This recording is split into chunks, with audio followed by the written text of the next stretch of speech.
I know at one point or another you've jammed to it. Don't lie. You can admit it down below in the comments. You know who you are, so don't even lie.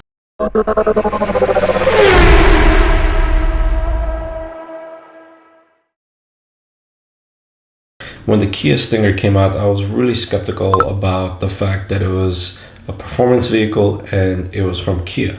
I'm not saying Kia makes bad cars. They do make some great cars, but performance and Kia don't really go too well together. Now, the new 2022 Kia Stinger is going to be coming out, or debuting actually, I should say, on March 16th. Overall, I think they've done some small changes that actually make the interior of the vehicle look very good as far as the screen goes. The last version that we saw, it just felt like the screen was the size of old school iPod. But on the new one, as far as pictures go that I've seen, it actually looks really good. Now there's two variants as far as the Kia Stinger goes. You have the 2.5 and the 3.3 twin turbo. Now the 2.5 is actually gonna have about 300 horsepower, and the 3.3 turbo is twin turbo is going to have 365 horsepower, which is a little bit more than last year's, and 376 pounds of torque. Now that's not to say that it's not a fun car overall. I do know Burger Motorsports has some options for the vehicle goes, and I know Ecutech is working in the background to get some software upgrades as far as being able to tune the vehicle, crack the ECU, so all you enthusiasts out there can get into the car and have a little bit of fun. Now, when the Kia Stinger originally came out, it did push a lot of buttons as far as other performance cars go out there. I know that a lot of people kept comparing it to the Q50 as far as power wise. Don't get me wrong, they're both great vehicles, but as far as the Kia Stinger goes, I know you can do a lot. The Q50, I know you can do a lot as well. Now the Q50 does have more support as far as the tuning options go. Now that's not to say the Kia Stinger won't get those options as well. But one good thing about the Kia Stinger that I saw aesthetically, it did get a lot of help from the aftermarket community right away.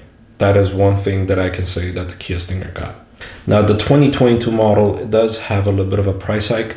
That's not to say that it's gonna throw off a lot of the buyers. I think it's reasonably priced still as far as a performance sedan goes. But one thing I do know that is Canada will not be getting the GTS model.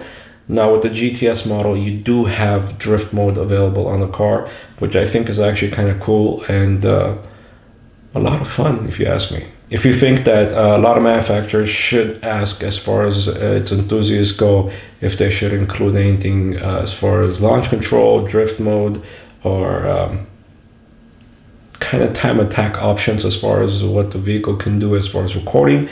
I remember the 300 CSRT8 Chrysler actually had a timer where you could time the 0 to 60 or time attack. It had a bunch of options back then, and I think a lot of the manufacturers keep losing the touch they've had, and I would love to see a lot of manufacturers actually bring some of those options back, whether it's the drift mode, whether it's launch control, whatever it is. If you think that the manufacturers should listen to enthusiasts more often, make sure you guys drop your comments below. Let me know what you think as well. Now back to what I was saying as far as aftermarket support.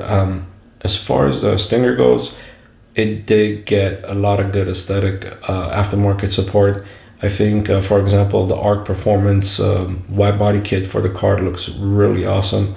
And there's a lot of good carbon goodies for the car as well. I think there was a carbon hatch as well, if I'm not mistaken. I don't know who the company was, but it was actually pretty cool to see Kia get a little bit of that aftermarket support.